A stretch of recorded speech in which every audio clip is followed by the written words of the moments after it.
Brian Lewis. We're back. Woke up at 8 a.m. like I do every single day. Just got out of Vasa. And the gym was a little emptier than usual this holiday season. Recently, it's been a little more empty. But come January, of course, everyone with their New Year resolutions, gym's going to be full again until February, of course. And then the gym will be empty again. Today, I'm going to talk about proactivity. Okay, and why sometimes we succumb to our environment and we can't follow through with things that we say we're going to do. Okay, what is proactivity? Okay, I'm going to start, and this is a principle in the 7 Habits of Highly Effective People. Proactive people. Being proactive means that as human beings, we are responsible for our own lives. Our behavior is a function of our decisions, not our conditions. We can subordinate feelings to values. We have the initiative and the responsibility to make things happen. So what does that mean? That means regardless of what's happened to you or what's currently happening now, you have the ability to choose. So we all have things about ourselves that we don't like, right? We all have attributes that we want to internalize. We have goals this 2026 that we want to hit. What is the very foundation of our efforts towards those goals, towards those character traits? It is our ability to be proactive in any given situation. In order to understand what proactivity is, in order to internalize that, we have to know what reactivity means. Okay, what is being a reactive person? I'll read this. Okay. Reactive people are affected by their social environment, by the social weather. People treat them well, they feel well. When they don't, they become defensive and protective. Reactive people build their emotional lives around the behavior of others.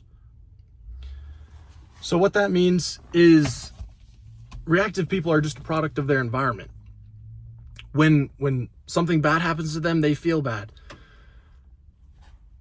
I'll give you a couple of examples because people are very creative these days. Number one, people blame their genetics. Okay, the reactive person says, well, my grandpa actually had a temper.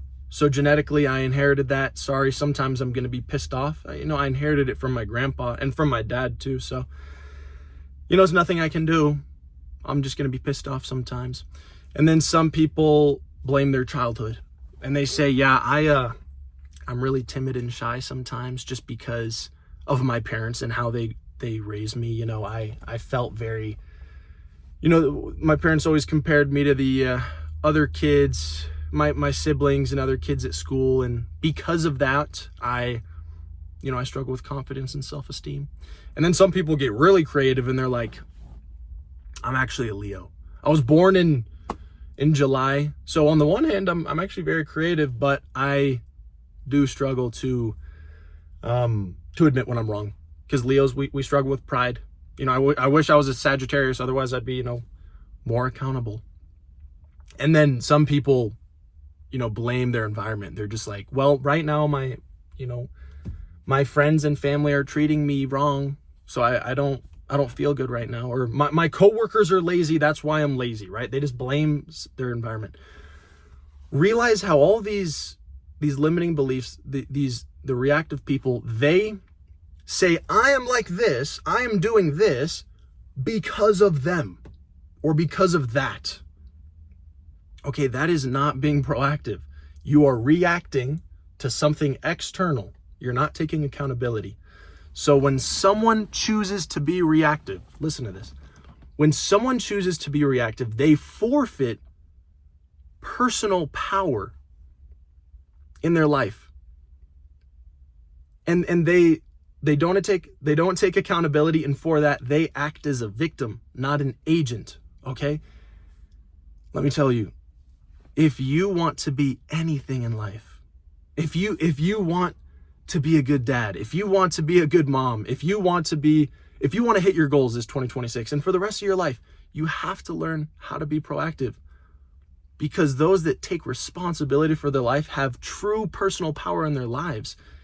And that power to subordinate an emotion for a value, if you can do that, you're better than 99% of people. If someone cuts you off on the road and you say, you know what, that actually does make me angry, but I'm going to choose not to flip them off because I am a patient person.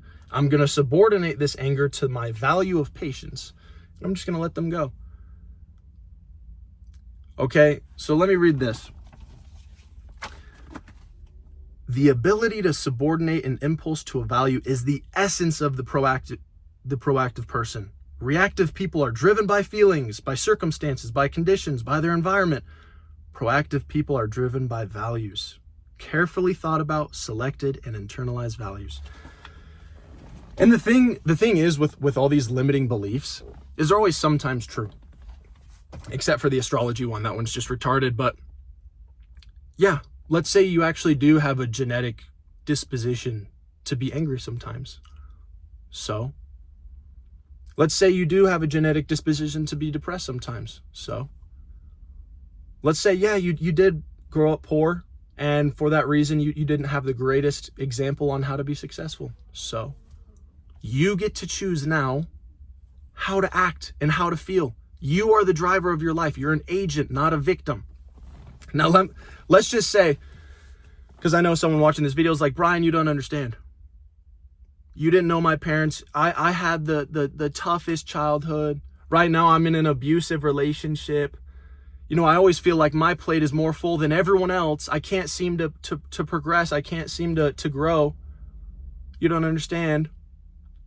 Let me address that concern. So before I read The 7 Habits of Highly Effective People, I read this freaking awesome book, Man's Search for Meaning. It's written by Viktor Frankl. And he was a Jewish man who lived in Vienna.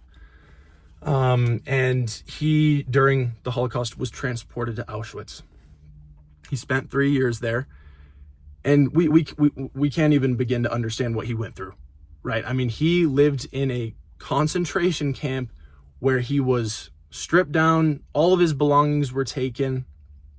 His whole family was gassed. Okay, he lived in these barracks where it was damp and cold. He was forced to work in freezing cold weather, scorching heat. He was given like a watery soup twice a day with some bread. 3 years. It's crazy.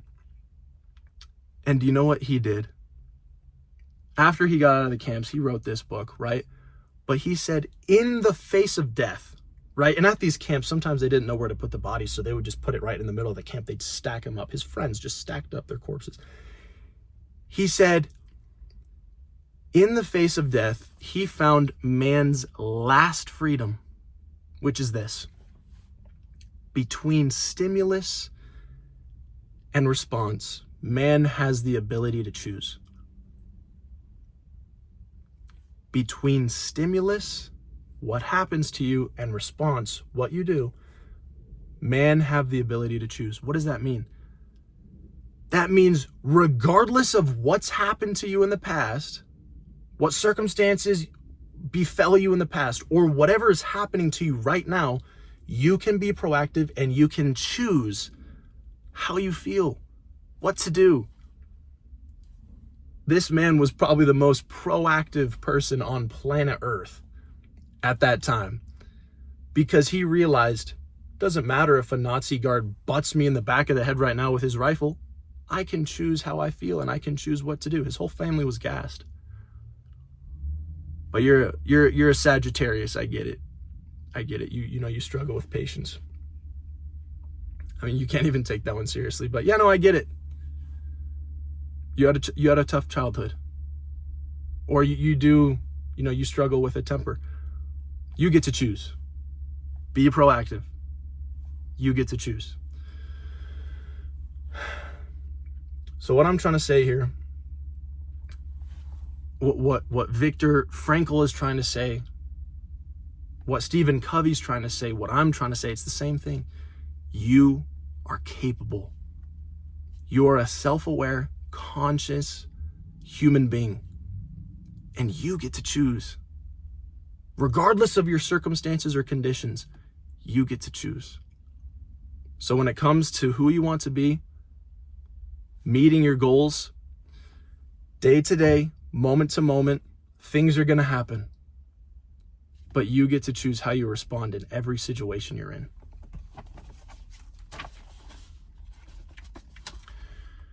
After all that's been written, being proactive comes down to two things. First, take responsibility for your life. And second, take initiative. It's that simple.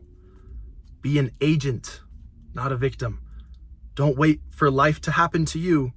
Happen to it. Be the driver of your life, not just a passenger. Live out of your imagination, not your past.